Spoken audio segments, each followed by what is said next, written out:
I'd like to welcome the witnesses and thank you for your papers and presentations. We are all very conscious that there is obviously a risk of the virus returning, and we discussed that earlier this morning with the Fiscal Advisory Council also. Could I begin by asking Professor Kinsella that you might elaborate on your view that the committee should sponsor a risk mitigating scenario analysis linked to actions for key departments and agencies, and just elaborate on what exactly you envisage there? So in evidence that I gave to the Budget Oversight Committee last year, I talked a little bit about the need for fiscal risk analysis. So looking at specific key categories that the government spends on and trying to figure out if, say, corporation tax drops by 5%, what's the impact on the economy. So these kind of fiscal stress tests they're done by many agencies all over the world. And here, I think the idea would be that a government department or a series of them would begin writing a scenario analysis, a lot like the one that the ESRI has just completed, looking precisely at if the virus lasts for 2 years, these are the impacts. This is what we're going to do about it. If the virus lasts for 4 years, these are the impacts. This is what we're going to do about it. And so the idea being that we are aware of the risk and we have a plan to mitigate the impact of the risk should it arrive. Those are, they're not necessarily part of the risk registers that we often see. They're definitely not part of the scenario analyses that, for example, our colleagues in the ESRI produce.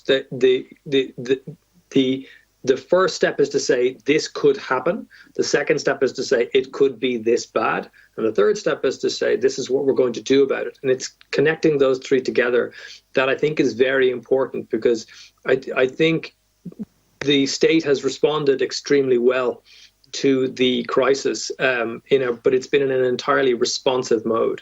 I think if you look at things like supply chain resilience, we need to get a lot better at having a very resilient chilled supply chain, for example. I don't like to cut you off, but I have very limited time. But I appreciate that you're saying that it's a combination really of clarity and preparedness which will breed confidence as we move forward. So I thank you for that. Could I ask a specific question? Earlier the Deputy raised the very definite impact on younger people, and I accept that completely. Could I ask if there was any study or any data around the impact on the tourism sector, but specifically on seasonal workers and how they have been impacted? I come from County Kerry, which is a hugely tourism-based county, and seasonal workers have, to my mind, very much been left out of the loop here. And I'm just wondering if there's any data to support that and what you would envisage going forward for workers like seasonal workers. And indeed, I would say the same for those who are over 66, who might remain in business and have been very negatively impacted by COVID-19, and indeed who are also in employment and over 66. So is there any data supporting those studies? Can I just jump in on that? Yeah. Want to add to it.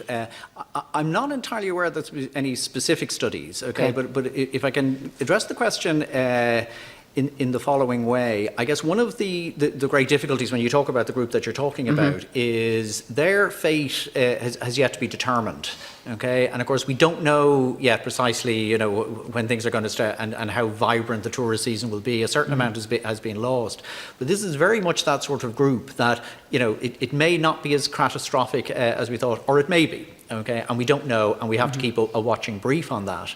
And to link to one of the earlier questions when we were talking about younger workers and retraining and all these sort of issues, I think one of the great challenges for the state is going to be that if the projected unemployment is going to be as big as it is, the existing retraining infrastructure would simply not be able to cope. And then you're into the business of trying to work out, well, how do you prioritise? How do you allocate people to training schemes in the reality that not everybody is going to be facilitated?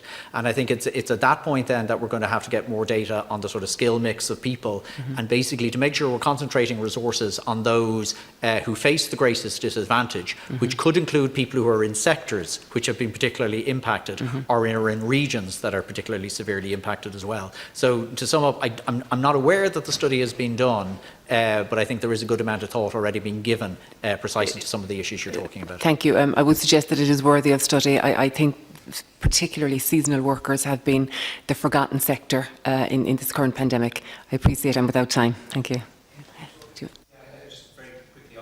I think you're right. There is, we know that the job losses have been most heaviest in the accommodation and food sector and food services sector, and a lot of those workers are likely to be seasonal workers, and so that is going to create huge issues in that they mightn't show up in terms of the people who've lost jobs, but yes. they will be people who won't got jobs they would have otherwise. Yes. And that kind of, I think, relates a little bit to an issue of, if we're thinking about the social welfare expenditures, if they are tapered on the basis of previous earnings, particularly earnings in January and February, for seasonal workers, their earnings fluctuate a lot through Absolutely. the years, and it might be that they were, say, below a level of €200 in January and February, but would have had much higher levels of earnings during the summer. So that is an issue that comes with tapering of any benefits based on earnings in a particular month or week, particularly when you have those people, those seasonal workers. Just on the older workers, I think that's also something that we highlighted in the quarterly economic commentary, is in addition to the numbers of job losses that are indicated by the number of claims for PUP, the pandemic unemployment payment that you have to be between ages of 18 and 66 to get, those same conditions of being under 66 also apply to most other job seekers' benefits, and there are tens of thousands of workers older workers above the age of 66 yes. who might not be showing up in those figures. So when a figure for job losses of 600 at the peak of 600,000 on the PUP plus another 200,000 on job seekers benefits, to that we might have additional older workers that aren't captured in those statistics, and that's worth noting. Thank you very much. Thank you.